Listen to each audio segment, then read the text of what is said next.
नमस्कार, मैं हूं प्रदीप विश्वकर्मा और आप देख रहे हैं आज का मुद्दा। और आज का हमारा मुद्दा है किसान आंदोलन और राजनीति।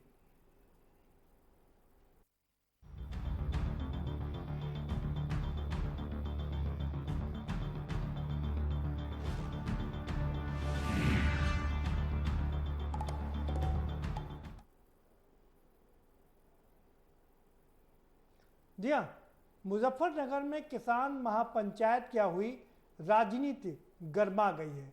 और गरमाई नहीं, पूरी तरीके से गरमा गई है। हर राजनीतिक व्यक्ति को इसमें अपने अपना लाभ दिखाई दे रहा है। महापंचायत मुजफ्फरनगर में हुई तो उसके बाद किसानों ने भारतीय जनता पार्टी को कटघरे में खड़ा कर दिया। मोदी जी की और योगी जी की सरकार को पूरी तरीके से कटघरे में खड़ा किया। ना सिर्फ किसानों के मुद्दे को लेकर के, बल्कि बेरोजगारी, नौजवान और निजीकरण को लेकर के भी सरकार पर निशाना साधा। तो भारतीय जनता पार्टी ने पलटवार किया कि भाई लाखों की भीड़ जुटाने की बात कर रहे थे, 20 लाख किसान लाने की बात कर रहे थे, और आपके पास तो 1 लाख किसान भी नहीं आए।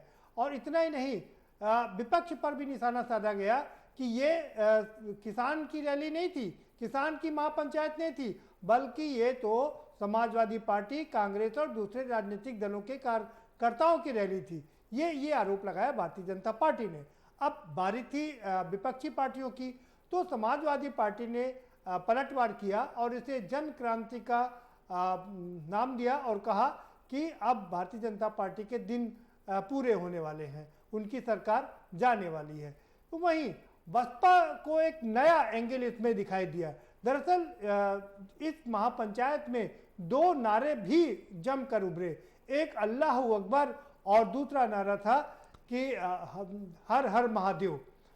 इन दोनों को लेकर के भी राजनीति पूरी तरीके से गरमाई हुई है। बसपा सुप्रीमो मायावती ने कांग्रेस और समाजवादी पार्टी को ही कटघरे में खड़ा कर दिया और कहा कि ये 2 नारे समाजवादी पार्टी और कांग्रेस को बहुत भारी पड़ने वाले हैं, क्योंकि ये सौहार्द की बात कर रहे हैं। और 2012 के बाद में जो मुजफ्फरनगर के दंगे हुए थे, उसके पहले जो मुजफ्फरनगर के दंगे हुए और जिन्होंने दंगे कराए कांग्रेस और समाजवादी पार्टी ने, उनको जनता सबक सिखा देगी। तो वहीं आरएलडी के प्रमुख जयंत चौधरी कह रहे हैं कि मैं तो किसानों के ऊपर फूल बरसाना चाह रहा था, इसकी इजाजत मांगी थी किसान और सरकार ने इसकी इजाजत नहीं दी। ये तो थी बात। राजनीतिक पार्टियां आपस में आरोप प्रत्यारोप कर रही है, एक दूसरे पर राजनीतिक गोले दाग रही हैं। अब एक और बात कर लेते हैं। वरुण गांधी, जो कि भारतीय जनता पार्टी से ही सांसद हैं, उन्होंने अपनी पार्टी को ही कटघरे में खड़ा कर दिया और कहा किसान भी भाई हैं, किसान भी उनसे हमें बात करनी चाहिए, वो हमारे लोग हैं, उनसे हमें बात करनी चाहिए। हालांकि भारतीय जनता पार्टी उनसे कह रही है, अरे आप क्या कर रहे हैं, हम लोग तो लगातार किसानों की बात कर रहे हैं, किसानों की आय दोगुनी करने की बात कर रहे हैं और उनके लिए तमाम काम कर रहे हैं। तो ये कह के उन्हें भी समझाने की कोशिश की जा रही। कुल मिलाकर के कहा यह जा सकता है कि किसान महापंचायत एक तरफ, लेकिन इसको लेकर के राजनीति पूरी तरीके से गरमा गई है। और हम इसी पर चर्चा करेंगे। हमारे साथ में खास मेहमानों का पैनल पहले ही जुड़ चुका है, हम उनसे आपका परिचय कराएंगे, लेकिन उससे पहले एक रिपोर्ट आपको दिखा देते हैं जो आपको समझाएगी, जो आपको बताएगी कि दरअसल इसमें राजनीति आई कहां से, शुरुआत कहां से हुई और कहां पर खत्म होती है।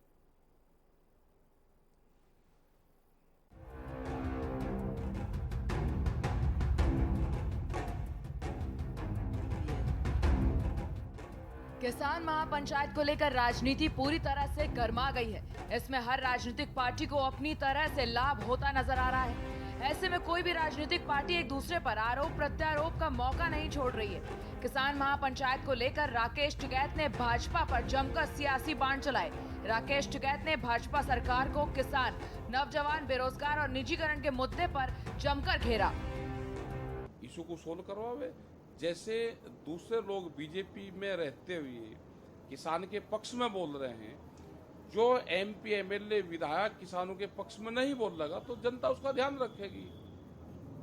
संजीव बालान को किसानों के पक्ष में आना चाहिए, जनता ने उनको वोट दे रखी है।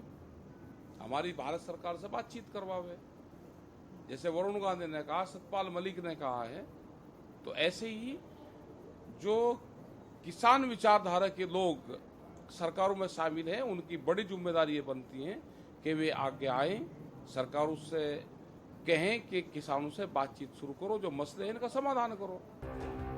मुजफ्फरनगर में हुई किसान महापंचायत को लेकर भाजपा ने भारतीय किसान यूनियन से लेकर सपा, कांग्रेस और आरएलडी पर निशाना साधा है। भाजपा प्रवक्ता ने तंज कसते हुए कहा कि राकेश टिकैत तो 20 लाख लोगों की भीड़ इकट्ठी होने का दावा कर रहे थे, लेकिन ये तो मुट्ठी भर लोग ही आए हैं, और वो भी सपा, कांग्रेस और आरएलडी के कार्यकर्ता थे। भाजपा प्रदेश अध्यक्ष स्वतंत्र देव सिंह ने विपक्ष पर सीधा हमला बोलते हुए कहा कि किसानों के भेष में विपक्ष आक्रमणकारी हो गया है। गन्ना मंत्री सुरेश राणा ने भी महापंचायत पर भड़ास निकालते हुए कहा कि केंद्र और उत्तर प्रदेश की सरकार लगातार किसानों के हितों के लिए काम कर रही है। लगातार आदरणीय प्रधानमंत्री जी, आदरणीय मुख्यमंत्री जी ने गांव के विकास को फोकस किया है। सोसाइटी का विकास हो, गांव का विकास हो, हमारे किसान का विकास हो, किसान की आय बढ़े, उसी को लेकर के सारे अभियान आदरणीय प्रधानमंत्री जी, आदरणीय मुख्यमंत्री जी ने चलाए हैं। और उत्तर प्रदेश में मैं कह सकता हूं कि जिस प्रकार पूरी तरह एक माफिया राज था सहकारिता के क्षेत्र में, उसे पूरी तरह समाप्त करने का काम भारतीय जनता पार्टी ने किया है और पारदर्शिता के साथ हम सब लोग आगे बढ़ रहे हैं। हमारे एजेंडे में किसान हैं, हम किसान को लेकर के आगे बढ़ना चाह रहे हैं, हम किसान को लेकर के आगे बढ़ना चाहते हैं, इसलिए हमने लगातार किसान के हित में फैसले किए हैं। समाजवादी पार्टी के मुखिया अखिलेश यादव ने ट्वीट करके कहा कि पश्चिमी उत्तर प्रदेश में किसानों की एकजुटता ने दिखा दिया कि भाजपा की दमनकारी, विभाजनकारी, दंभी सत्ता अब कभी वापस नहीं आएगी। जहां किसान भाजपा को कटघरे में खड़ा कर रहे हैं और भाजपा, सपा, कांग्रेस, तो वहीं बसपा मुखिया ने सपा और कांग्रेस पर ही निशाना साध दिया। मायावती ने कहा कि मुजफ्फरनगर में हुई किसान महापंचायत में हिंदू मुस्लिम सांप्रदायिक सौहार्द के लिए प्रयास सराहनीय है, लेकिन इसने कांग्रेस और सपा के दंगा युक्त शासन की याद ताजा कर दी है। किसान हमारे देश का मान, स्वाभिमान और सम्मान है, देश की रीढ़ की हड्डी है और हमारा अन्नदाता है। लेकिन भारतीय जनता पार्टी की सरकार में किसान ही परेशान है। भारतीय जनता पार्टी की सरकार को धन्ना सेठों की आवाज सुनाई देती है। धन्ना सेठों की सरकार है, उनकी मदद करना चाहती है, लेकिन किसान की मदद नहीं करना चाहती। किसान 9 महीने से धरने पे बैठा है, किसानों की मौतें हो रही है, लेकिन किसानों की आवाज उनके कान तक नहीं जा रही है, सरकार के कान तक, लेकिन धन्ना सेठों की आवाज जाती है। मुझे लगता है इससे ज्यादा शर्म की बात किसी भी सरकार के लिए हो ही नहीं सकती। इन सबसे इतर भाजपा के ही सांसद वरुण गांधी ने ये कहकर सनसनी फैला दी कि किसान हमारे ही शरीर का हिस्सा हैं। उनसे सम्मानजनक तरीके से बातचीत की जानी चाहिए। मुजफ्फरनगर की किसान महापंचायत ने यूपी की राजनीति को पूरी तरह से गरमा दिया है। इसने सारी राजनीतिक पार्टियों को एक दूसरे को कटघरे में खड़ा करने का अवसर प्रदान कर दिया है। अब 2022 के चुनाव में कौन किसको निपटाता है, इस पर सभी की निगाहें लगी हुई हैं। स्पेशल डेस्क के न्यूज इंडिया।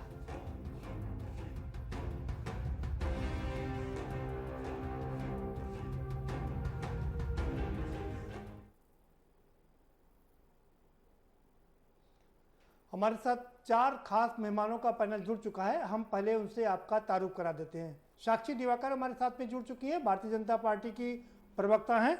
बहुत स्वागत है साक्षी जी आपका। सत्येंद्र सिंह जी, डॉक्टर सत्येंद्र सिंह जी हमारे साथ में जुड़ चुके हैं, समाजवादी पार्टी के प्रवक्ता हैं, आपका बहुत स्वागत है। कांग्रेस की तरफ से अभिषेक वाजपेयी हमारे साथ में जुड़े हुए हैं, आपका स्वागत है। और राष्ट्रीय लोकदल की तरफ से हमारे साथ रोहित अग्रवाल जी जुड़ चुके हैं। रोहित जी आपका भी बहुत स्वागत है। और सीधा रुख करेंगे साक्षी दिवाकर जी का।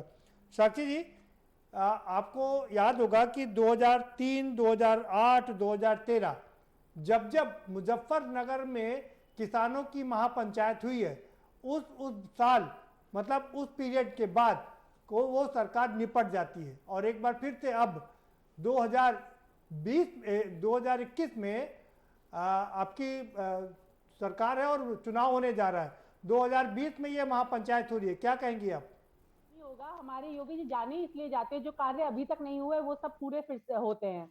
अगर आप बात करें, पहले बोला जाता था नोएडा के बारे में भी, जो मुख्यमंत्री नोएडा चले जाता है वो भी दोबारा नहीं आ पाता है। तो कई इस बार जो इस तरीके की जो लोगों के दिमाग में गतिविधियां हैं वो इस बार रुकेंगी, जहां तक मैं समझ रही हूँ। जो ये टोटके हैं इस बार टूटेंगे। दूसरी बात मैं कहना चाहूंगी, जो ये आंदोलन हो रहा है वो बोला तो जा रहा है कि देश भर में करेंगे आंदोलन, लेकिन लौट फिर के सिर्फ उत्तर प्रदेश में दिखाई दे रहा है, क्योंकि 2022 में चुनाव नजदीक है। तो ये बस एक राजनीतिक षड्यंत्र है जो विपक्ष करवा रहा है, किसान की आड़ में कर रहा है। इससे आगे कुछ नहीं समझती मैं इसे।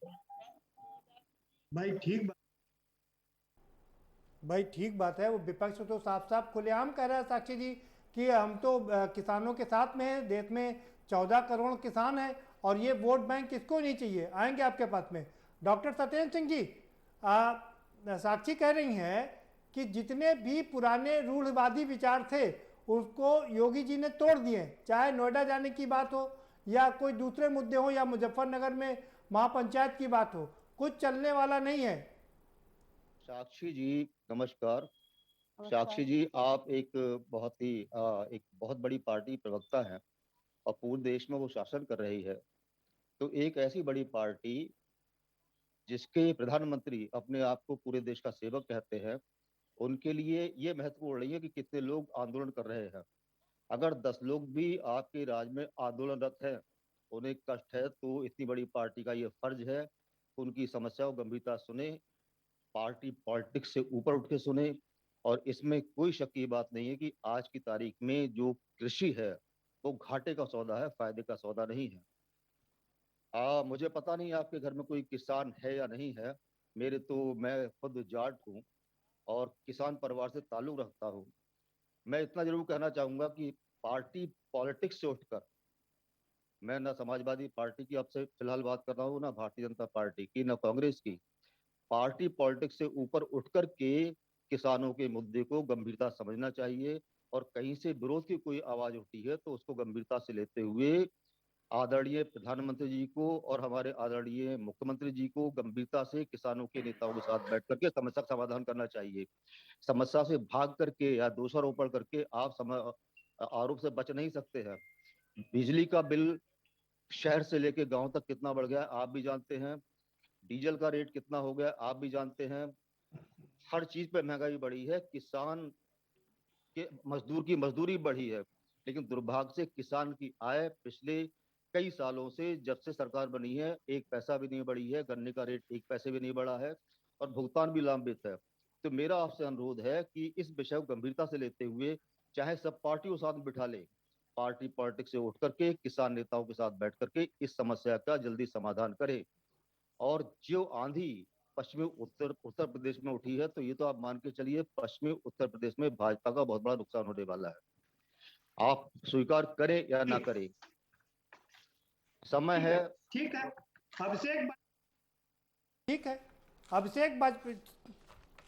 अभिषेक जी आपके पास आ रहा हूँ, क्या कहेंगे आप? जी ने एक बात कही कि योगी जी जाने जाते हैं जो काम पूरे नहीं हुए उन कामों को पूरा करने के लिए। बिल्कुल ठीक बात है, मैं इस बात से बिल्कुल सहमत हूँ। आज तक किसानों की इतनी दुर्दशा कभी नहीं हुई जितना योगी जी के शासनकाल में हुआ। योगी जी ने खुद एक इंटरव्यू में, आपको ध्यान होगा प्रदीप जी, माना था कि किसानों को पहले 25 रुपए प्रति यूनिट बिजली मिलती थी और अब 80 रुपए प्रति यूनिट मिलती है। ये जाहिर सी बात है, योगी जी के अलावा कोई नहीं कर सकते हैं। ये योगी जी का एक कारनामा है कि उन्होंने अपने बयानबाजी में कहा था कि 20,000 करोड़ रुपए मुख्यमंत्री कृषि सिंचाई फंड का वादा उन्होंने किया था, भरी सभा में वादा किया था, वो भी इन्होंने पूरा नहीं किया। तो ये योगी जी कर सकते हैं, बिल्कुल ठीक बात है। और ये योगी जी ने ही कहा था कि भूमिहीन कृषि मजदूरों को गोधन योजना के अंतर्गत दुधारू गाय व अन्य पशुधन देने का वादा किया था। ये कहा था लेकिन आज तक किया नहीं, ये योगी जी कर सकते हैं। गिनाने चलूं तो बहुत सारे बातें हैं कि योगी जी झूठ बोलने के अलावा कुछ नहीं करते हैं। हाँ, सिर्फ एक बात जरूर करते हैं, क्योंकि थोड़ा सा डाइवर्ट जरूर हो जाएगा, कि वो जो अपने ऊपर आपराधिक मुकदमे दर्ज है उनको हटाने का काम जरूर करते हैं। मैं पुनः किसानों के ऊपर आ जाता हूं कि योगी जी ने आज तक किसानों के लिए कुछ नहीं किया। और एक, अगर आपको याद होगा प्रदीप जी, कि उन्होंने एक बात कही थी कि किसानों को, गरीब किसान जो है उनके लिए जो गाय है उनको हम देंगे। उन गायों की ये दुर्दशा हो गई है कि करोड़ों अरबों रुपए फंड जो है वो बिचौलिए और दलाल लोग अपनी जेबों में रख जाते हैं और किसान भूखमरी के कगार पे पड़ा हुआ है। और जो गौ माता की ये दुहाई देते हैं, वो गौ माता की कंडीशन ये है कि उस गौशाला में कुत्ते उनको नोच नोच करके खाते हैं। तो ऐसे काम अगर योगी जी को करना है तो हम तो साक्षात प्रणाम करेंगे। और मैं एक बात और कहना चाहूंगा कि आप स्टार्टिंग स्टेटमेंट में आपके उससे भारतीय जनता पार्टी के किसी नेता ने बोला था कि 1 लाख या मुट्ठी भर किसान, जैसे अभी सत्येंद्र जी ने कहा, मैं बिल्कुल सहमत हूं, वो 1 लाख या 2 लाख या 10 लाख किसानों को ना देखें, उनके परिवारों को देखे, वही आपको वोट दे करके अपने सर का ताज बना करके उन्होंने ही आपको बैठाया था। वो शायद साक्षी दिवाकर जी भूल गई हैं, और 2022 आने वाला है साक्षी जी, कहीं दिन दूर नहीं है। ठीक है, ठीक है, ठीक है, ठीक है, आऊंगा आपको। रोहित अग्रवाल जी, आरएलडी की तो किस्मत खुल गई है। कल तक जो एक एक विधायक के लिए तरस रही थी, तो लगता है कि जो जाट मुस्लिम समीकरण था वो उसका सफल होता नजर आ रहा है, और आपकी भी राजनीति एकदम चमक रही है। भारतीय जनता पार्टी क्यों और आरएलडी की किस्मत खुलने दे रही है? भारतीय जनता पार्टी किसानों की मांग क्यों नहीं लेती है? पिछले 9 महीनों से किसान आंदोलित है, और आप अगर विपक्ष उसके साथ खड़ा है तो आपको लग रहा है कि उसकी किस्मत खुल गई है। हम तो कह रहे हैं कि भाई किसानों को जो आपने वादे किए थे उतने पूरे कर दिए। 2014 में आपने कहा था किसान की आय 1.5 गुनी करेंगे, 2015 में आपने कहा था किसान की आय 2022 तक 2 गुनी करेंगे। आप पहले 2014 वाला वादा अपना पूरा कर लीजिए। आपने कहा था गन्ना किसानों को 14 दिन के अंदर भुगतान होगा, अन्यथा ब्याज मिलेगा। आज की करंट डेट की स्थिति है कि 12,000 करोड़ रुपए गन्ना किसानों का बाकी है, और ऐसी स्थिति में ना तो 14 दिनों में आप भुगतान कर पा रहे हो, ना किसानों को ब्याज दे पा रहे हो। आप कह रहे 9 महीने से किसान आंदोलित है, आप उससे वार्ता करने के लिए तैयार नहीं हो, और आप कह रहे थे मुट्ठी भर किसान है। तो मुजफ्फरनगर में जब आपको ताकत दिखा दी, 20 किलोमीटर का जाम लग गया, 10 लाख से ज्यादा वहां पे किसान आ गया, तब अब आप नए नए पैतरे लेके आए हो साहब, तो राजनीतिक पार्टियों के कार्यकर्ता थे। अरे आप कैसे समझोगे कि किसान आंदोलित है और किसान दुखी है? आप कब तक भ्रमित रहोगे, और कब तक आप धर्म के नाम पे राजनीति करते रहोगे? पहले जब चौधरी चरण सिंह जी हुआ करते थे, तब किसानों की जो राजनीति होती थी वो किसानों के मुद्दे पे होती थी, तो किसानों की बात सुनी जाती थी, किसानों की जो समस्याएं होती थी उनको हल किया जाता था। पर आज क्या है, आज आप धर्म के नाम पे राजनीति करना चाहते हो, आज आप बात ही नहीं करना चाहते हो किसानों के मुद्दे पे। अब राष्ट्रीय लोकदल जब किसानों के मुद्दे पे बात करता है तो आपको लगता है कि साहब राष्ट्रीय लोकदल की तो साहब किस्मत खुल गई है। अरे भाई, हम तो कह रहे हैं हमारी किस्मत मत खुलने दीजिए आप, ठीक है ना? अगर आपको लगता है कि किसान की बात रखने से हमारी किस्मत खुल रही है, तो आप किसान की जो मांगे हैं आप वो पूरी कर दीजिए, और हाँ बिल्कुल हमारी किस्मत मत खुलने दीजिए। लेकिन समस्या यहाँ पे ये है कि किसान पूरी तरीके से हताश है, टूट चुका है। किसान के बच्चे भूखे हैं, उसके स्कूल की फीस नहीं गई है, किसान के बिजली के बिल की किस्तें नहीं जा पा रही हैं, किसान के बैंक की किस्तें नहीं जा पा रही हैं, और किसान दुखी है, दुखी होकर आंदोलन कर रहा है। और भारतीय जनता पार्टी पता नहीं किस घमंड में किसान से वार्ता नहीं। आऊंगा सत्येंद्र जी, आपके पास आ रहा हूँ जी। उससे पहले साक्षी जी के पास चलूंगा। सत्येंद्र जी आपके पास अपनी बात रख लीजिए सत्येंद्र जी, फिर मैं साक्षी जी के पास जाऊंगा। डॉक्टर हूँ, और डॉक्टर का काम है बीमारी को पहचानना, उसका इलाज करना, और इसी प्रकार से हम समाज को भी देखते हैं। समाज में जो समस्याएं हैं वो भी एक बीमारी की तरह है, उनको पहचानना चाहिए, उनका समुचित इलाज समय से करना चाहिए, नहीं तो बीमारी बढ़ जाती है। अभिषेक वाजपेयी जी, आप थोड़ा सीधे बैठ जाइए और डिबेट पर ध्यान लगाइए। जी सत्येंद्र जी।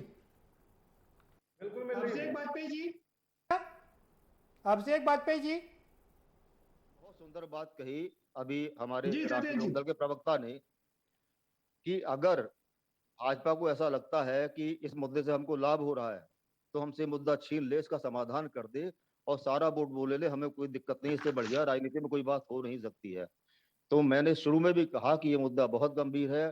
किसान ये मान सकते हैं, मैं ये मानता हूं कि कोविड के कारण कुछ परेशानियां हुई है, कोविड के कारण भी आर्थिक स्थिति खराब हुई है, लेकिन अगर हम गौर से देखें तो हमें समाज के हर एक तबके को अलग से देखना पड़ेगा। सरकार ने कोविड काल में मजदूरों के लिए किया, गरीबों को फ्री अनाज दिया, और जिसको जो सबसे ज्यादा प्रताड़ित हुआ वो रहा किसान और मध्यम वर्ग, जिसकी कोई सुनने वाला नहीं है। किसान को हर एक सरकार ये मान के चलती है कि साहब ये तो धनाढ्य है, इनके पास खाने पीने का साधन पूरा है, उनके खर्चे कितने हैं, उनकी आय के स्रोत कितने हैं, इसका कभी मनन किसी सरकार ने नहीं किया। मैं आपके पास आऊंगा, आपसे नहीं, ठीक है सत्येंद्र जी, मैं आपके पास आऊंगा, आपसे भी सवाल जवाब करूंगा। उससे पहले साक्षी जी के पास चलता हूँ। साक्षी दिवाकर जी, आप कह रहे हैं कि इसमें कार्यकर्ता थे समाजवादी पार्टी के, कांग्रेस के, आरएलडी के, सब तमाम लोगों के कार्यकर्ता थे, तो सब, और विपक्ष तो साफ कह रहा है कि भाई अगर किसान का मुद्दा है तो हम मदद करेंगे, इसमें आपको दिक्कत क्या है? उन्होंने अभी आरोप लगाया कि भारतीय जनता पार्टी धर्म की राजनीति करती है, तो मैं उन्हें ये बताना चाहूंगी कि धर्म की राजनीति खत्म कर दी है भारतीय जनता पार्टी ने। साक्षी जी, धर्म की राजनीति बहुत हो गई है। सत्येंद्र जी, आपने भी कहा मुद्दा छेड़ दिया, हम धर्म की राजनीति की बात नहीं कर रहे हैं, हम चर्चा कर रहे हैं इस समय किसान महापंचायत पर राजनीति की। जी साक्षी जी। पार्टी खत्म हो गया मूलभूत है। समस्या में कभी बात नहीं नहीं, करना चाहती है। देखिए, भारतीय जनता मैं पार्टी आपको कभी समझते टॉपिक पे भी नहीं रहना चाहती है। लेकिन भारतीय आपने जनता सत्येंद्र जी, पार्टी मैं आपको हमेशा बताऊं, मैंने टॉपिक पे साक्षी जी का रहना जवाब चाहती ले है। लूं। खत्म कर दिया। आप मेरी, जब आप बोल रहे थे मैं आराम से सुन रही थी, आप भी सुन लीजिए थोड़ा सा। मैं बस इतना बता रही हूँ कि जो दंगे पहले होते जी। थे हिंदू के, अब वो कई भारतीय जनता पार्टी के कार्यकाल में बिल्कुल खत्म हो गया। अब मुजफ्फरनगर का दंगा दोहराया नहीं जाएगा। दूसरी तरफ मैं आऊंगी, अब जब आप बोल रहे हैं गन्ना अब भुगतान की बेटियों बात की कर रहे हैं, इज्जत तो मैं तार-तार आपको ये हो रही बता, है। इज्जत तार-तार, अगर आप रिकॉर्ड्स देखेंगे तो लगभग मैं 33% देख की चुका कमी हूं। आई है। जी जी आपको बिल्कुल, मैं भी देख के, आप मैं जो भी आंकड़ों से ही साक्षी जी, बात आप कर जो रही हूँ। बयानबाजी कर रही है, बर्बली बयानबाजी मत कीजिए, आंकड़ों के देखिए, हिसाब से आप बयानबाजी जितने अभिषेक कीजिए। जी, आप रुकिए जो भाई। है उनके ऊपर, साक्षी, देखिए मेरी बात, अभिषेक जब बाजपेयी आप जी, लोग बोल रहे थे, आप जो भी रुकिए, पहले आरोप लगा साक्षी रहे जी थे, को मैं बात आराम पूरी से, करने जी। आप रुकिए, पहले साक्षी जी को बात पूरी करने दीजिए अपनी। साक्षी जी अपनी बात पूरी कर लीजिए। तो मैं आपको बताना चाहूंगी 2012 से 17 में 95,000 करोड़ का भुगतान हुआ था, और अभी 4.5 साल में साक्षी जी, 1.40 हम लाख यहाँ पर भुगतान, साक्षी जी, हम यहाँ पर भुगतान की बात नहीं कर रहे हैं। हम यहाँ किसी दूसरी चीज की बात नहीं कर रहे हैं। हम बात राजनीति की कर रहे हैं। ये महापंचायत पर जो राजनीति हुई, हम उसकी चर्चा कर रहे हैं। आप कह रही हैं कि ये इसमें सपा और कांग्रेस के कार्यकर्ता थे, वो आरोप लगा रहे हैं कि आप किसानों का काम नहीं कर रहे हैं। उनका जवाब दे रही हूँ कि इन्होंने जो शिकायतें बताई है, मैं उसका वो समाधान बता रही हूँ कि भारतीय जनता पार्टी ने क्या क्या कार्य किए हैं। इसके अलावा वो, अभी मैं आपको बताना चाहूंगी, हमारी जब सरकार की शुरुआत हुई थी, उन्होंने हमारी अर्थव्यवस्था का जो रीढ़ की हड्डी है, उसे किसान भाई है हमारे, वही हमारे अन्नदाता है। हमने, हमारी सरकार की शुरुआत ही किसान भाइयों के साथ हुई थी। हमने लगभग 36,000 करोड़ से हमने उनका ऋण माफ किया था। 86 लाख अरे भाई ये बता फार्मर दीजिए, अरे भाई ये बता दीजिए साक्षी दिवाकर जी, सारे लोग इतना काम करते हैं किसानों का, तो किसान आत्महत्या क्यों करता है? सपा ने भी काम किया, बसपा ने भी काम किया, कांग्रेस तो करती ही रही है, और अब भाजपा कर रही है। और जरा ये बता दीजिए, आपके सांसद महोदय ही कह रहे हैं कि किसानों से बात करनी चाहिए, वरुण गांधी कह रहे हैं। आप बोल रहे हैं कि भूखा मर रहा था किसान, 2017 से पहले भूखा मर रहा था। पिछले 5 साल में कोई खबर नहीं आई है भूखा मर रहा है। यहाँ में किसानों के लिए कोई भी व्यक्ति भूखा नहीं मर रहा है। कोरोना काल जैसी भीषण स्थिति में भी हर पेट भरा गया है। मतलब साक्षी जी, मैं आपसे सवाल थोड़े थोड़े पूछूंगा और मैं आप जवाब दे थोड़ा सा। ये बताएं कि आपको लगता है पूरे प्रदेश का किसान बहुत खुशी से आंदोलन कर रहा है? बताएंगे जरा सा। खुशी से क्यों करेगा? उन्हें भ्रमित करके करवाया जा रहा है ना। नहीं, देखिए, भ्रमित कुछ लोग हो सकते हैं, सब लोग भ्रमित नहीं हो सकते। नहीं, देखिए, भ्रमित करके कुछ राजनीतिक दल अपनी राजनीति चमकाना चाह रहे हैं। ये बात मैं सहमत हूं। आप ये बताएं कि क्या किसान का जो नहीं, मुझे ये किसान का जो गन्ने का रेट है 5 रुपए बढ़ा है, वो वाजिब है क्या? नहीं, मुझे आप अपने आप से पूछ सकते हैं। डॉक्टर सत्येंद्र जी, हम अभी गन्ने की किसान, डॉक्टर सत्येंद्र जी, हम अभी गन्ने की किसान की रेट की बात नहीं कर रहे हैं, बाकी चीजों पर बात चर्चा नहीं कर रहे हैं। हमारे साथ एक और खास मेहमान जुड़ चुके हैं, जरा उनका भी रुख कर लेते हैं। आलोक वर्मा जुड़ गए हमारे साथ में, प्रवक्ता हैं भारतीय किसान यूनियन के, उनके पास भी जरा चलते हैं। हाँ भाई आलोक जी, आप बताइए, ये इस पर तो राजनीति पूरी तरीके से गर्मा गई है। देखिए प्रदीप जी, मैं आपको बताऊं कि राजनीति क्या गर्मा गई, मुझे तो कुछ नहीं पता है। मुझे इतना पता है कि किसान जाग गया है। राजनीति कहाँ गर्मा गई है मुझे नहीं पता, लेकिन किसान जाग गया है। और अभी मैं सुन रहा था कि लोगों को कि बड़ा ये राजनीतिक आंदोलन है, ये है वो है, तो प्रदीप जी लगभग सारे चैनलों ने उसको कवर किया। आप उसमें बता दीजिए किस राजनीतिक दल के कार्यकर्ता थे, उनका झंडा टोपी बिल्ला आपको कहीं दिखाओ, बता दो। ये पूरी तरह से गैर राजनीतिक आंदोलन, अराजनीतिक आंदोलन था। संयुक्त किसान मोर्चा और भारतीय किसान यूनियन के आह्वान पर वो किसान आए थे। और मैं आपको बता दूं, यही भारतीय जनता पार्टी जो कहती थी कि ये मुट्ठी भर किसान है, खालिस्तानी है, पाकिस्तानी है, आज उन्होंने अपनी थोड़ी सी ताकत दिखाई तो आपका मुजफ्फरनगर जिला भर गया। किसानों को समा नहीं पाया, एक एक गलियां, एक एक चौराहे किसानों से भर गए थे। और वो जो पंडाल, पहली बार ऐसा हुआ कि प्रधानमंत्री की मीटिंग में उतने लोग नहीं आए होंगे जितने किसान पंचायत में आए थे। 5 तारीख की पंचायत थी, लेकिन प्रदीप जी 4 तारीख को ही पंचायत स्थल पूरा भर गया था। दूसरी बात बताएं, आज मैं आपको एक चीज और बताऊं कि आप राकेश टिकैत जी का वो वीडियो देखिएगा, जिन्होंने मंच से 50 लगभग आरएसएस के ऐसे कार्यकर्ता थे जो जाके बीच में उपद्रव करने का कोशिश कर रहे थे, उनको पकड़ा गया, पुलिस के हवाले किया गया। तो ये तो इनकी चाल है, ये किसी तरह हमसे जीत नहीं पाएंगे। देखो प्रदीप जी, आप किसान गया है जाग, और जागा हुआ किसान अपने अधिकार लेके जाएगा, और बिना अधिकार लिए वो जाएगा नहीं। और मैं आपको बता दूं, हमें राजनीति से कोई मतलब नहीं, ना हम सपा को समर्थन करेंगे, ना बसपा को करेंगे, ना आरएलडी के रोहित भाई बैठे हैं, ये भी बता देंगे। जयंत चौधरी जी ने कहा था ये जो किसान आ रहे हैं हम इनके ऊपर पुष्प वर्षा करेंगे, हम लोगों ने इसको भी मना कर दिया कि नहीं भाई हमें पुष्प वर्षा नहीं चाहिए। और हमारी बहन तो अभी बीजेपी से कह रही थी दिवाकर जी की किसान भूखा मर रहा है। सत्येंद्र जी आपके पास आ रहा हूँ जी। बहन को साक्षी जी एक बात मैं साक्षी जी से, ठीक है आलोक जी, साक्षी जी से जवाब ले लें। सत्येंद्र जी जरा साक्षी जी से जवाब ले लें, आपके पास आऊंगा। साक्षी दिवाकर जी, आलोक वर्मा कह रहे हैं कि कहाँ किस पार्टी का झंडा बैनर था, वहां पर जरा बता दीजिए। उनका दूसरा आरोप ये है कि आरएसएस के 50 कार्यकर्ता वहां पर चले गए, जिसको राकेश टिकैत ने पकड़ के हैंडओवर किया। कहीं पे जाके दंगे करें, हम दंगे रोकने वाली पार्टी है। दूसरी ओर मैं कहूंगी, वीडियो है मेरे पास, वीडियो है, मैं भेज दूंगा, वीडियो है, मैं भेज दूंगा, बिल्कुल भेजेगा। बल्कि मैं आपको अभी डिबेट के बाद तुरंत वीडियो भेजता हूँ। आप वीडियो भेज दीजिएगा, पुलिस को दे दीजिए, वो एक्शन लेगी। अगर वो कार्यकर्ता जिस भी पार्टी के हो उनके ऊपर एक्शन होना चाहिए। आरएसएस के थे निकल के आ गए सामने। आपकी डेफिनेशन ही अलग हो जाती है ना, आरएसएस के बारे में अगर बात होती है तो आपकी डेफिनेशन ही अलग हो जाती है। दूसरा मैं बताना चाहूंगी, पकड़ के दिखा, सामने पकड़े उन्होंने, सामने पकड़े काम हो रहा है। देखिए हाँ, अच्छा किसान की आड़ में कौन काम करेगा? नहीं, किसान की आड़ में तो आप भी काम कह करेंगे। रही हूँ, मैं आपको कह रही हूँ कि आप मैंने किसान की ही आड़ में तो आप सत्ता में आई थी बहन जी, किसान की आड़ में तो आप सत्ता में आई थी। किसानों से आपने वादे किए थे, किसानों के नाम पे ही राजनीति में आई थी आप। हमने शुरुआत ही किसानों के साथ की थी, उनका ऋण माफी के साथ ही शुरुआत की थी। 1 रुपया 1.5 रुपया ऋण माफ किया, काहे ऋण माफ करे भाई? हम आपसे थोड़ा करें हमारा कर्जा माफ करो। उनकी देखिए, एक सिर्फ मूल्य बढ़ाने की बात नहीं होती है। अगर उनके 5 रुपया एफआरपी बढ़ी है, 5 रुपया एफआरपी बढ़ी है, उस पे बात मत करिए। सुनिए, उस पे मत जाइए आप, ये सुनिए, कितनी बढ़ रही है, मुट्ठी भर किसान जिसको आप कहती थी वो पूरे जिले में समा गया, जगह कम पड़ गई। अब अगर आप और आपकी पार्टी को अगर उसका सब ठीक ठाक मामला हो गया तो बात कर लो। मैं आज भी कह रहा हूँ बात कर लो, बात कर लो, बात से मामला सुलझ जाएगा। देखिए, जो वहां पे जो अभी नोएडा पे या गाजियाबाद में जो बॉर्डर पे बैठे हुए हैं, उन लोगों को कई बार निमंत्रण भेजा गया है, कई बार वो आए हैं वार्तालाप करने के लिए, लेकिन जब जिद पे अड़ जाते हैं तो उसका कोई कंक्लूजन नहीं निकल सकता। लेकिन सुनिए बहन जी, किसान है, जिद पे किसान ही अड़ा है। सुनिए, जिद पे किसान अड़ा है, नहीं जिद पे कौन अड़ा है? सुनिए, आप जिद पे कौन अड़ा? नहीं आप गलत बुझे। जिद पे कौन अड़ा? बात हो रही है, मैं आपको बता रही हूँ। जिद पे अड़े हैं, जिद पे अड़े हैं आपके कृषि मंत्री, जिद पे अड़े आपके कृषि मंत्री।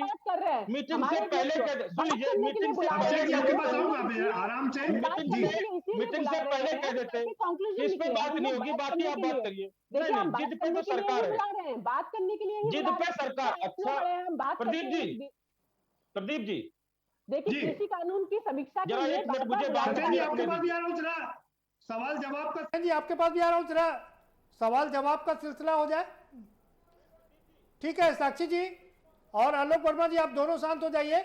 ब्रेक लेंगे, ब्रेक पर जाएंगे, ब्रेक के पर आएंगे तो सवाल और जवाब के सिलसिले को आगे बढ़ाएंगे और सबको पूरा मौका देंगे कि एक दूसरे से सवाल और करें और उसके जवाब भी हासिल करें। छोटा सा ब्रेक, ब्रेक के बाद चर्चा का सिलसिला जारी रहेगा।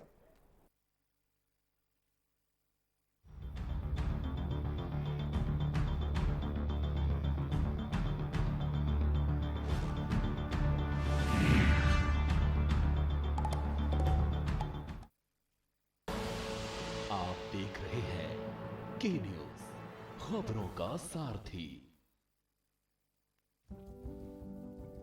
23 मार्च को लॉकडाउन का पीरियड शुरू हो गया था। बच्चों ने, टीचर्स ने, सबने स्कूल आना बंद कर दिया था। तो ऐसी स्थिति में हमारा एक बच्चा नीरज जो है, उसके फादर का काम यहाँ पर ख़त्म हो गया था, नौकरी से उसे निकाल दिया गया था। एक टाइम ऐसा आ गया था कोविड के बाद कि घर खर्च बिल्कुल नहीं था, तो हमें शहर छोड़ के अपने अपने गांव जाना पड़ा। जब हमें यहाँ एक सर्कुलर मिला कि अब 9वीं से 12वीं के जो बच्चे हैं यहाँ पर आना शुरू होंगे, तो हमने बच्चों को कांटेक्ट करना शुरू किया। लेकिन ये नीरज बच्चा जो है, ये तब भी स्कूल नहीं आया। नीरज से मेरी बात हुई तो उन्होंने सच्चाई मुझे बताई कि सर, मेरी आर्थिक स्थिति बहुत ख़राब हो चुकी है, यहाँ पर खाने पीने की व्यवस्था भी नहीं है। हमने उन्हें ये आश्वासन दिया कि आप दिल्ली आ जाइए और आपको हम एक चेक दे देंगे जिससे कि आपका कम से कम उस महीने का खर्चा तो चल ही जाएगा। अब वो डेली क्लासेस अटेंड करता है, प्री बोर्ड हमारे शुरू हो चुके हैं। स्मार्ट टीचर से जितना बन पड़ रहा है हमारे लिए कर रहे हैं सर। रात को जब हमारा सर स्कूल का टाइम खत्म हो जाता है उसके बाद भी सर वो ऑनलाइन क्लासेस देते हैं और सर जितना हो सकता है वो अपनी तरफ से करते हैं सर। कोविड काल की वजह से पढ़ाई पर बहुत बुरा असर पड़ा, पर टीचर्स ने हार नहीं मानी। बच्चों की पढ़ाई जारी रखने के हर मुमकिन प्रयास किए। आप सभी टीचर्स के इसी जज्बे और जिम्मेदारी को पूरी दिल्ली और दिल्ली सरकार दिल से सलाम करती है।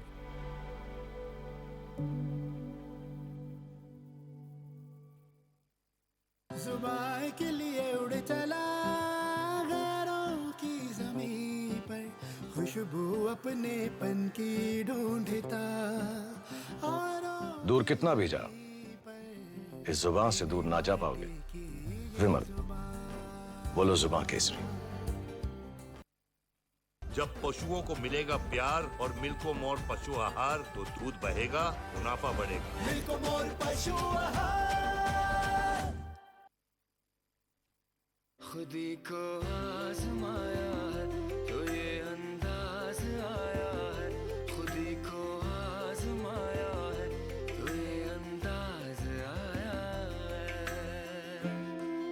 तुम में भी मैं हूं, शुद्ध प्लस पान मसाला।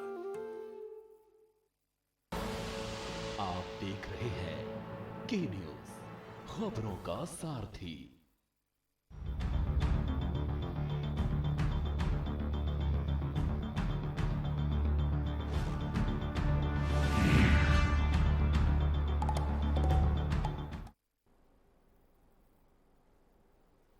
ब्रेक के बाद आपका स्वागत है और सभी मेहमान हमारे साथ में बने हुए हैं।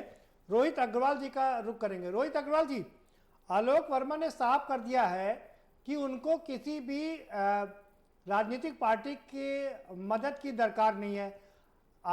और जयंत चौधरी लगातार कह रहे हैं कि हम फूलों की वर्षा करना चाह रहे थे, लेकिन सरकार ने हमको आदेश नहीं दिया, सरकार ने हमको अनुमति नहीं दी। आलोक वर्मा कह रहे हैं हमने तो खुद ही मना कर दिया था। उन्होंने कहा कि अगर किसानों के ऊपर पुष्प वर्षा होती है शायद बहुत अच्छा लगता। आप बताइए, कांवड़ यात्रा में पुष्प वर्षा हो सकती है, किसानों के ऊपर पुष्प वर्षा क्यों नहीं हो सकती है? भारतीय जनता पार्टी को क्या दर्द था जो उन्होंने किसानों के ऊपर पुष्प वर्षा करने से रोक दिया माननीय जयंत चौधरी को? माननीय जॉन चौधरी जी ने आपकी बात में दम है, आपकी बात ठीक है, आपकी बात ठीक है कि जब वहां पुष्प वर्षा हो सकती है कांवड़ यात्रा में, तो यहाँ क्यों नहीं हो सकती? लेकिन दिक्कत यहाँ पर यह है कि आलोक वर्मा खुद ही करें, हमने मना कर दिया था। होगी, नरेश टिकैत जी का वीडियो भी है सामने, वीडियो सामने है। मुझे बताइए कि किसानों की पुष्प वर्षा हो रही है तो आलोक वर्मा को क्या दिक्कत हो सकती है? आलोक वर्मा तो प्रसन्न होंगे। नहीं, हमारे राष्ट्रीय अध्यक्ष जी ने मना कर दिया था कि हमें कोई ऐसा जो है ऐसा स्वागत नहीं चाहिए, हम किसान आदमी है, बस इतना ठीक है। लंगर के लिए कहा था कि आप लंगर अगर चलाना चाहते हो आप चलाइए, लेकिन ये पुष्प वर्षा के लिए तो नरेश जी ने भी मना किया था, संयुक्त किसान मोर्चा ने भी कहा था कि हमें ऐसा स्वागत स्वीकार नहीं है, आप इसको न करिए। आप इसको दूसरी रूप में अगर किसानों की मदद करना चाहते हैं तो मुजफ्फरनगर में जिस प्रकार व्यापारियों ने और लोगों ने किया तो आप उसमें सेवा करिए। रोहित जी, आपका सवाल एक था कि ये आंदोलन राजनीतिक है या नहीं है, ये बहुत बड़ा सवाल था। नहीं सत्येंद्र जी, मैं आपके पास दूसरे सवाल के साथ आऊँ। नहीं सत्येंद्र जी, मैं आपके पास दूसरे सवाल के साथ आऊंगा। जरा रोहित जी से फाइनल सवाल जवाब ले लें। रोहित जी, आप क्या कहेंगे? आलोक तो साफ मना कर रहे हैं कि कोई जरूरत ही नहीं थी फूल बरसाने की, आप जबरदस्ती क्रेडिट लेना चाह रहे हैं। किसानों के साथ थे और किसानों के साथ रहेंगे। और किसान, हम चौधरी चरण सिंह कहा करते थे कि एक नजर अपनी मेड़ पे रखना और दूसरी नजर दिल्ली की कुर्सी पे रखना, तभी आपका भला हो सकता है। नहीं आज ठीक है, लेकिन आप बेकार में क्यों वहां पर क्रेडिट लेने की कोशिश कर रहे हैं कि हम फुल पुष्प वर्षा करना चाह रहे हैं और सरकार को बदनाम कर रहे हैं कि सरकार ने इजाजत नहीं दी। आलोक वर्मा कह रहे हैं कि हमने खुद ही मना कर दिया था। किसी की जरूरत नहीं है। किसान का सम्मान करने के लिए, किसान पे पुष्प वर्षा करने के लिए हमें किसी की इजाजत की जरूरत नहीं है।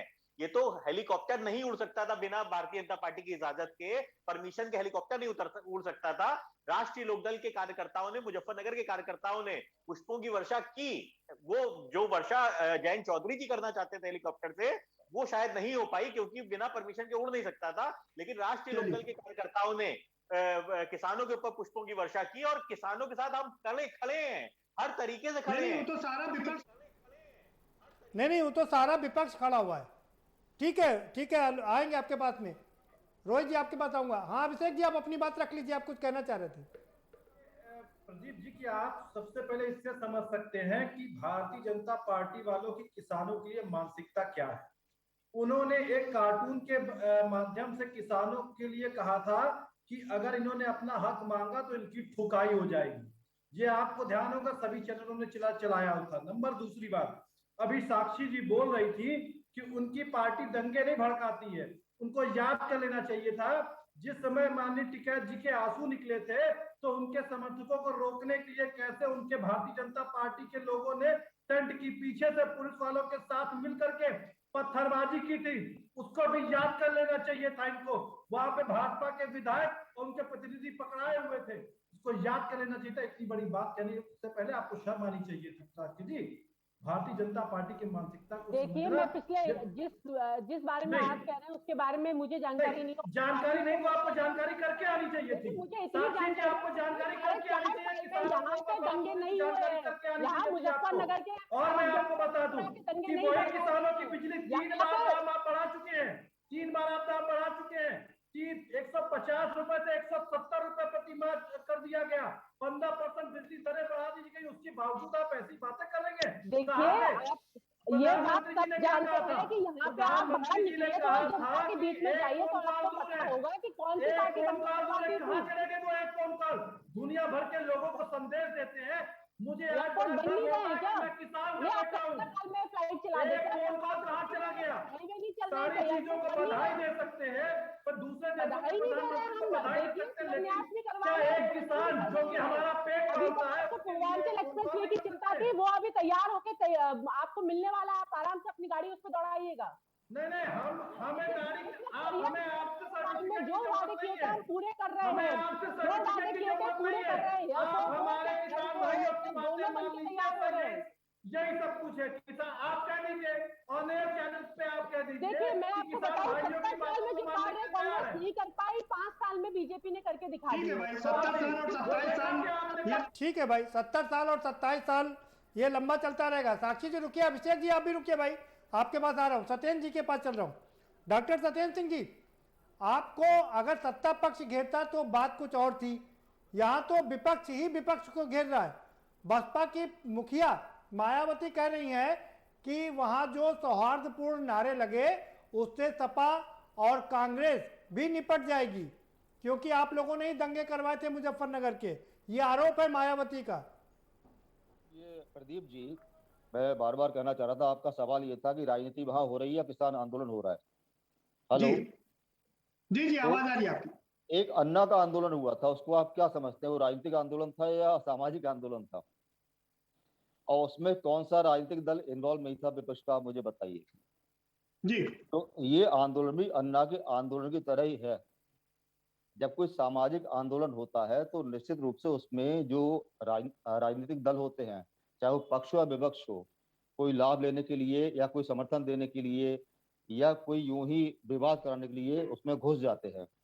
तो ये आंदोलन आज की तारीख में विशुद्ध गैर राजनीतिक आंदोलन तो नहीं है, ये राजनीतिक आंदोलन है। ठीक है, जवाब सत्येंद्र जी आपने बहुत मौजूद बात कह दी। जवाब सत्येंद्र जी आपने बहुत मौजूद बात कह दी। साक्षी जी से जवाब ले। साक्षी जी, सत्येंद्र जी ने साफ कर दिया कि ये गैर राजनीतिक आंदोलन नहीं है। उन्होंने मान लिया कि ये राजनीतिक आंदोलन है, लेकिन वो साथ साथ ये भी कह रहे हैं कि अन्ना का आंदोलन क्या था।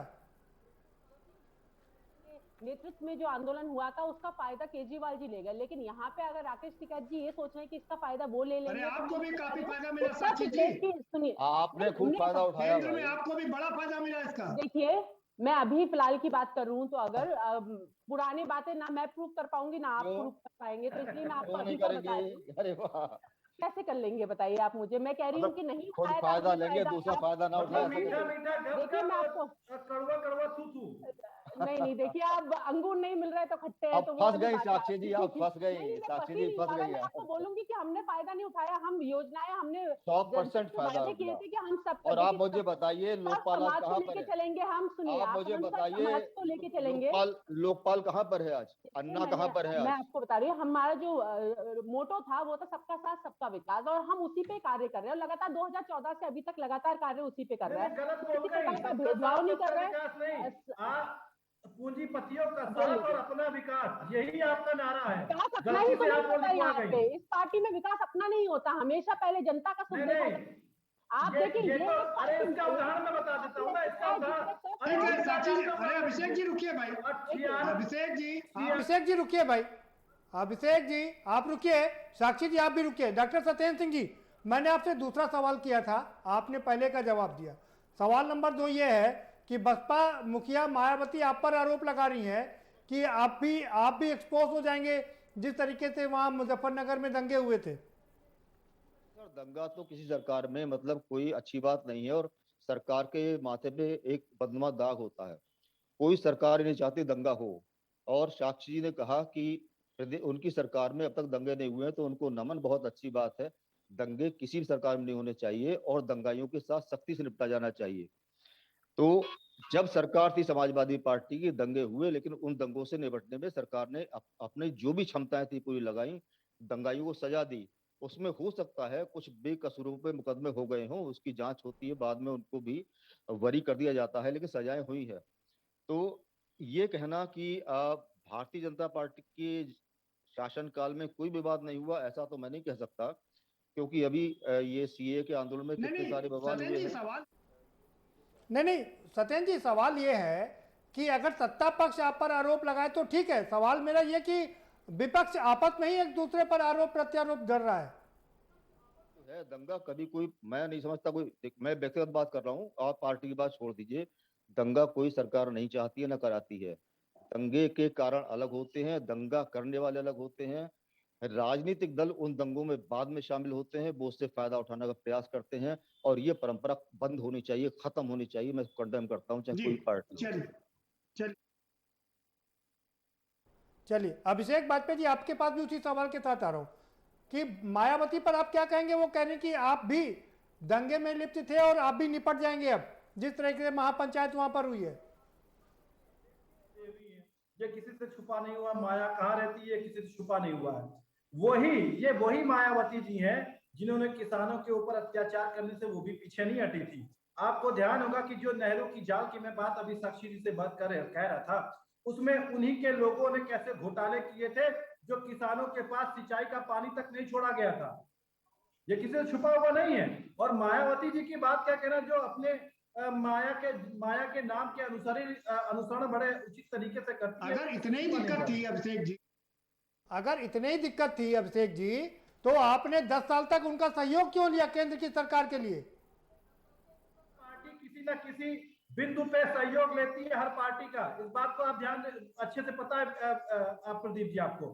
हर पार्टी के हर बिंदु अलग होते। जब मायावती जी हमें सहयोग कर रही थी तो उसके पॉइंट कुछ और थे, ये आपको अच्छे से पता है। हमने हमेशा नैतिकता पे ध्यान दिया हुआ है, अनैतिक चीजों पे ध्यान नहीं दिया हुआ है। कांग्रेस पार्टी ने जितना काम किया उतना कोई पार्टी काम कर ही नहीं सकती है। आज जितना भारतीय जनता पार्टी ढोल बजा रही है, हमने कभी ढोल बजाने का काम नहीं किया, हमने कामों को प्राथमिकता दी है। ये सबसे बड़ी चीज हमने। अरे मेरा सवाल आपसे भी वही है। आप सत्ता पक्ष पर आरोप लगाइए, सत्ता पक्ष आरोप आप पर लगाए, लेकिन यहाँ तो विपक्ष ही एक दूसरे पर आरोप लगा रहा है। मैंने कभी भी किसी विपक्ष पे आरोप नहीं लगाया। मैंने सिर्फ जनता की बात की है और जनता की बातों को हम उठाते चले आए हैं। चाहे वो महंगाई के लिए बात हो, चाहे महिला सुरक्षा के लिए बात हो, चाहे व्यापारी वर्ग की बात हो, चाहे किसानों की बात हो, हर वर्ग की हमने बात की है। ना ही हम जाति पे बात करते हैं, ना ही हम धर्म पे बात करते हैं, हम मुद्दों की बात करते हैं। सर मुद्दों की बात की मैं बात कहना चाहता हूँ। आप लोग रटा रटाया आप बोलते हैं, सवाल का जवाब दीजिए। सत्येंद्र जी आप अपनी बात रख लीजिए जी। बहुत गंभीर बात है। कल के किसान पंचायत में किसी भी द्वारा किसी भी स्तर पर धर्म की बात नहीं होनी चाहिए थी और वो गलत हुई। इस बात को मैं कंडेम करता हूँ। उसमें दंगों की बात नहीं होनी चाहिए। डॉक्टर साहब आपने देखी नहीं, वहां पर दोनों के वहां पर सौहार्द की बात हुई है।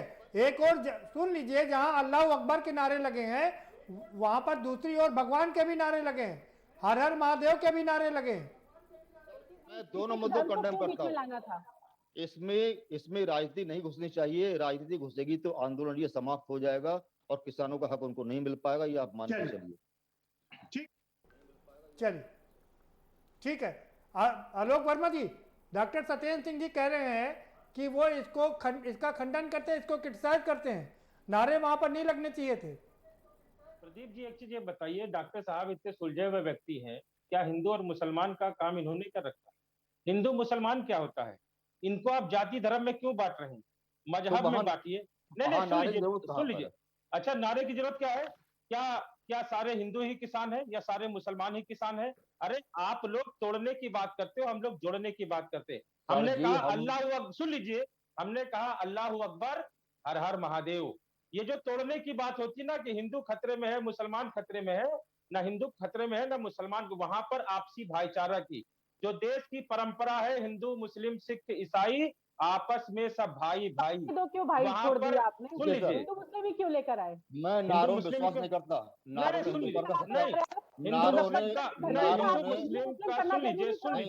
लीजिए, नारे ने हिंदुस्तान का सत्यानाश कर दिया। कोई नारे से काम नहीं चलता। अरे तो ये बताइए, नहीं ये नारे से देश चल रहा है क्या? आप सुन लीजिए मेरी बात को बहुत ध्यान से सुनिए, ध्यान से सुनिए। लगाए तो ठीक हो जाएगा। बड़े सम्मानित व्यक्ति हैं डॉक्टर साहब, ध्यान सुनिए प्लीज। देखिए ऐसा है, किसान का कोई मजहब नहीं होता, किसी का नहीं होता है। किसान का कोई मजहब नहीं होता। किसी का नहीं होता। जो खेती करे वो किसान है, जो जमीन से जुड़े वो किसान है। हम किसान की बात करते हैं, किसान की बात करेंगे। और सुन लीजिए, ये जो हिंदू मुस्लिम सिख ईसाई का राजनीतिक दल जो फंडा लेके चलते हैं, ये नहीं चल पाएगा। राजनीतिक दल तोड़ने की बात करेंगे, हम लोग जोड़ेंगे। और कोई कुछ भी कर ले, देश में एकता बनी रहेगी, किसान एकता बनी रहेगी। किसान अपने मुद्दों को लेकर पूरी तरह से मजबूती से खड़ा है। और किसान किसी जाति धर्म में जो पहले था ना, मुजफ्फरनगर नहीं पूरे उत्तर प्रदेश भर में भारतीय जनता पार्टी ने क्या कहा, ये हिंदू है मुस्लिम है, ये सब नहीं चलने का। अब किसान है, किसान की बात करोगे तो करना पड़ेगा। और ये तोड़ने की बात अगर बीजेपी करेगी तो हम जोड़ने की बात करेंगे। और सुन लीजिए, साक्षी जी हैं, मुख्यमंत्री जी यहाँ के तो है नहीं, मुख्यमंत्री जी है उत्तराखंड के, उत्तराखंड में जाए चुनाव लड़े। लेकिन यहाँ पर तोड़ मरोड़ की राजनीति करके अगर सोचेंगे कि फिर से सरकार बनाएंगे तो कुछ नहीं। अब बीजेपी भगाओ देश बचाओ का नारा चलेगा, बीजेपी भगाओ देश बचाओ। और सुनिए, इलाजे उत्तर प्रदेश चलेगा, इलाजे उत्तर प्रदेश चलेगा। सरकार सुधर जाएगी। साक्षी जी आरोप लगा रही है। मैं विनम्रता से एक बात करूं। साक्षी जी, साक्षी जी मेरी बात सुनिए। देखिए, आप लोग नेता लोग हैं, मैं बहुत नेता बेता टाइप का व्यक्ति नहीं, डॉक्टर थोड़ा सा, और मैं जो बात करूंगा बड़ी गंभीर होगी। ये जो बार बार बात हो रही, कल से हो रही, किसान किसी जाति मजहब को नहीं मानता, सब एक है, पूरा हिंदुस्तान एक है, समाज पूरे हिंदुस्तान में समाज मिलजुल के ही चलता है, चाहे वो शहर में रहते हो चाहे गांव में रहते हो, चाहे डॉक्टर की दुकान हो। ये चीज थोड़ा सा, मैं देखिए राजनीति हो रही है इस पे, मैं इस राजनीति का बिल्कुल बहुत ज्यादा निंदा करता हूँ। ये नहीं होना चाहिए, इसमें धर्म नहीं घुसना चाहिए और किसान का हक उसको मिलना चाहिए। ये जो चीजें चल रही है इससे किसानों का हक कहीं पीछे छूट जाएगा, राजनीति की बातें आगे आ जाएंगी, अल्लाह अकबर जय श्री राम वहां शुरू हो जाएगा। और ये राजनीति वैसी है जैसे कि पॉलिटिकल पार्टियां करती हैं। मुझे ये कहने में बिल्कुल सब कुछ नहीं। चलिए ठीक। आलोक वर्मा जी जल्दी से एक छोटा सा उत्तर दे दीजिए, फिर हम आगे बढ़ेंगे, साक्षी जी के पास जाएंगे। आलोक वर्मा जी बताइए जी, क्या जवाब? डॉक्टर सत्येंद्र जी कह रहे हैं, फिर से रिपीट कर रहे हैं कि नारे वहां पर नहीं लगने चाहिए थे। नारे लगेंगे क्योंकि किसान अगर बचेगा तो मजहब है, सब कुछ है, न किसान मजहब में है। आपने देखा होगा कि किसान किसी जाति धर्म का नहीं होता, किसान बिरादरी से आता है। हम किसान बिरादरी से हैं, अपनी बिरादरी को बचाने का काम करेंगे। और ये जो अंधी बहरी सरकार है, इसका इलाज करने का काम आज से शुरू। आलोक जी ये बता दीजिए, जल्दी से बता दीजिए। साक्षी जी का आरोप है कि आप 20 राज्यों की बात कर रहे हैं, 20 राज्यों के किसान इस महापंचायत में आए, लेकिन आप राजनीति उत्तर प्रदेश में कर रहे हैं, यूपी सरकार को हराने की बात कर रहे हैं। जी, इनका बंगाल में इलाज हो गया, अच्छी बात है। उत्तर प्रदेश में इलाज होगा, उत्तराखंड में इलाज होगा, जहां जहां चुनाव होंगे वहां वहां किसान इनका इलाज करेगा। सुधर जाए, नहीं तो इलाज इसी तरह होगा। इनको, बीजेपी को पूरे देश से भगाने का काम किसान करेगा। और मैं पहले भी कई बार आपकी डिबेट पे कह चुका हूं कि सरकार एक और चीज बता दीजिए, एक और चीज बता दीजिए आलोक जी, अगर आप बीजेपी को भगाने का काम करेंगे तो किसको लाने का काम करेंगे, यह भी एक बड़ा सवाल है। देखिए, बीजेपी को भगा रहे हैं क्योंकि मोदी सरकार सुधर जाए। बीजेपी की सरकार तो है नहीं तो लोकतांत्रिक देश में 10 महीने से किसान को आंदोलन न करना पड़ता। यहाँ पर मोदी सरकार है, बीजेपी को भगाएंगे तो बीजेपी मोदी को समझाएगी कि भाई जिद मत करिए, क्योंकि 10 महीने से किसान आंदोलन पर है, उसकी बात नहीं करते। बड़ी बहन अभी हमारी कह रही थी, बुलावा भेजा जाता है बैठक के लिए, आप आइए। बैठक से पहले प्रदीप जी, आपने कभी ऐसा देखा कि आपको दावत में बुला लिया जाए और आपसे कहा जाए खाना कुछ नहीं, सिर्फ देख के चले आना है? उसी तरह हमारे साथ भी होता है। 11 दौर की बैठक में हम कसम खाने को तैयार है, हमने इनकी एक कप चाय नहीं पी, खाना खाने की तो बात छोड़ दीजिए। दूसरी बात सुन लीजिए, खुले तौर पर करें राजनीति हो रही, राजनीति करूंगा। आपका इलाज बंगाल में कर दिया, उत्तर प्रदेश में भी करेंगे। सबसे पहले ये खाने पीने की बात बाद में कर लेंगे भाई, खाने पीने की बात बाद में कर लेंगे।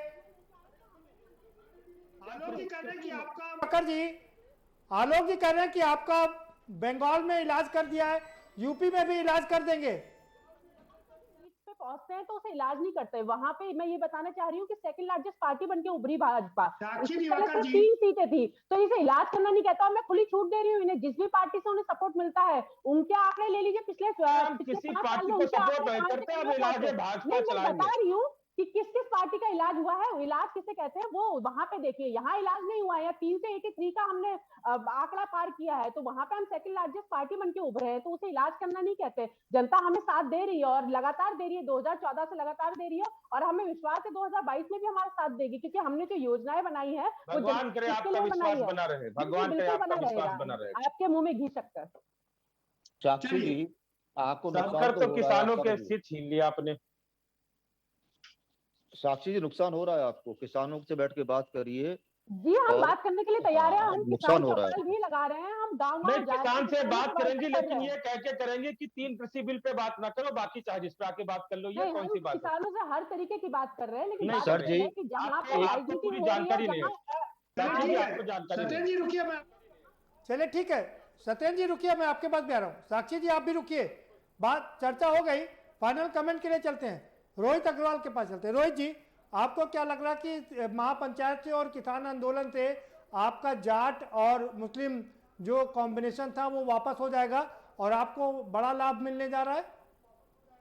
राष्ट्रीय लोकदल भाईचारा जिंदाबाद की बात करता है और भाईचारा जिंदाबाद की तर्ज के ऊपर राजनीतिक पार्टियां करती है, कोई जातिवाद की राजनीति नहीं करती है। नहीं करती है। भारतीय जनता पार्टी जब राजनीति करती है तो धर्म के नाम पे राजनीति करती है, जातिगत सम्मेलन करती है और जाति के नाम पे बंटवारा करने की बात करती है। जब राष्ट्रीय लोकदल बात कर रहा है तो राष्ट्रीय लोकदल भाईचारा जिंदाबाद की बात करता है। राष्ट्रीय लोकदल कहता है कि किसान कौम है, किसान के नाम पे राजनीति होनी चाहिए, धर्म के नाम पे राजनीति नहीं होनी चाहिए, हिंदू मुसलमान पे राजनीति नहीं होनी चाहिए, जातियों के आधार पे राजनीति नहीं होनी चाहिए कि तुम पिछड़े हो, तुम अगले हो। आप लोग ये क्यों शिक्षा देते हो? अरे यार, आप लोग ये क्यों शिक्षा देते हो? ये सारा देश देख रहा है आप लोगों को, ऐसी बातें रिपीट करते हो आप लोग की बाद में हंसते हैं लोग टीवी देख करके। अभिषेक वाजपेयी जी, आपका फाइनल कमेंट। देखिए, मैं तो साक्षी दिवाकर जी के माध्यम से निवेदन करना चाहूंगा कि वो किसी को राजनीति ना करने दें। वो सिर्फ राजनीति इतनी करें कि जो हमारे किसान भाई लोग हैं उनके बातों को मान लें और जनता के सारे मुद्दों का समाधान कर दें। सिर्फ कहने से काम नहीं चलेगा, करने से काम चलेगा। लेकिन अब तो 4.5 साल लगभग बीतने को आ चुके हैं, तो शायद अब आपके पास समय तो बचा नहीं है। तो इसलिए आप समझिए कि अगर आगे से इस चीज को ध्यान रखिएगा कि अगर कोई भी चीज हो तो मुद्दों पे ही सिर्फ बात कीजिए, इसके अलावा कोई मुद्दों की बात मत कीजिए। और अभी जो आप बात बता रही थी बंगाल की, तो इस बात को आप समझ लीजिए, आपने जिनके ऊपर आरोप लगे हुए थे उन लोगों को लेकर के अपने पार्टी में आए थे और चुनाव जीतने की बात कर रहे थे। ठीक है, आरोप उसकी बात छोड़िए। ठीक है, आरोप उसकी बात छोड़िए। ठीक है अभिषेक जी, बात हो गई आपकी। आलोक वर्मा जी, मैं आपके पास इस सवाल के साथ आ रहा हूं। आप किसान की बात कर रहे थे, किसान की बात करते करते नौजवान की बात करने लगे, बेरोजगारों की बात करने लगे, निजीकरण का विरोध करने लगे। ये राजनीति कहाँ रुकेगी जाकर के? प्रदीप जी एक चीज बताइए, किसान से ही नौजवान है, किसान से ही जवान है, किसान के बच्चे ही बेरोजगार है। आप बताइए कौन से आईएएस और कौन से नेता का बच्चा बेरोजगार है? सबको तो रोजगार पे लगा रखा है ना। किसान का ही बच्चा तो बेरोजगार है। तो हम किसान की बात करेंगे, अपने बेटों की बात करेंगे, अपने जवानों की बात करेंगे। और एक चीज आप प्रदीप जी, सारे सवालों का मेरे हिसाब से जवाब एक ही है कि अगर हम वोट दे सकते हैं तो हम क्यों नहीं राजनीति कर सकते? हम बिल्कुल राजनीति करेंगे। हम चुनाव नहीं लड़ेंगे, लेकिन जो किसान की बात करेगा उसको राज कराने का मौका देंगे। और दूसरी बात, भारतीय जनता पार्टी भी अगर किसानों की बात को मान जाए। कौन किसान की बात कर रहा है? कौन पार्टी है, जरा वो भी बता दीजिए, उसका भी खुलासा कर दीजिए। अगर कोई कर रहा होता, आज भारतीय जनता पार्टी को हम लोगों ने डबल इंजन की सरकार बनाने का काम किसानों ने किया, लेकिन किसानों के साथ झूठ बोलकर, उनको धोखा देकर इन्होंने छलने का काम किया है। इसलिए ठीक है आलोक जी, समय समाप्त हो गया। सत्येंद्र जी, आपका फाइनल कमेंट। मेरा सबसे निवेदन है कि कोई भी समस्या का समाधान जिद से नहीं होता है, तो थोड़ी जिद किसानों को भी छोड़नी चाहिए, थोड़ी सी जिद सरकार को भी कम करनी चाहिए। और ये बहुत गंभीर मुद्दा है, किसान बहुत परेशान है। किसानों की समस्या का समाधान वास्तविक धरातल पर आकर के होना चाहिए और राजनीतिक दलों को इससे दूर कर देना चाहिए, नहीं तो इस समस्या का समाधान हो नहीं पाएगा, क्योंकि राजनीतिक दल इसको लेकर के चलेंगे केवल 2022 के हिसाब से, और वो चाहेंगे। ठीक है सर, ठीक है सत्येंद्र जी, समय हमारे पास इतना ही है। साक्षी जी, आपका फाइनल कमेंट। कार्य कर रही है और लगातार करती रही है, तो मेरा विश्वास है कि जो भ्रमित किसान हुए हैं उनका भ्रम भी जल्द दूर होगा और वो हमें ही समर्थन देंगे। जी बहुत शुक्रिया। आप सभी मेहमानों का बहुत धन्यवाद इस चर्चा में शामिल होने के लिए। तो आलोक वर्मा और भारतीय किसान यूनियन कह रही है कि हम किसानों की बात करेंगे, नौजवानों की बात करेंगे, बेरोजगारों की बात करेंगे, इन सब की बात करेंगे और राजनीति भी करेंगे। क्यों ना करें राजनीति, क्योंकि देश हमारा है और हम सब एक ही यहाँ पर हैं, राजनीति करेंगे। साक्षी जी कह रहे हैं कि भाई राजनीति करिए, लेकिन सरकार जो काम कर रही है उसका भी तो ख्याल रखिए।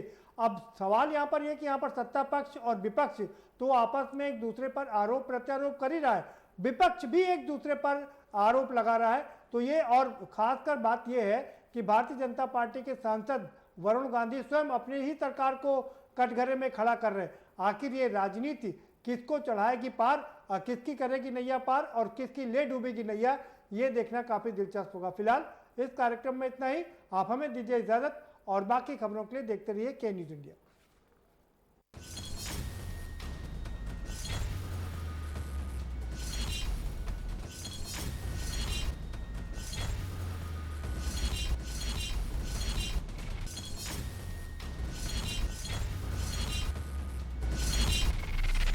कार्यक्रम के प्रायोजक हैं गोल्डी मसाले।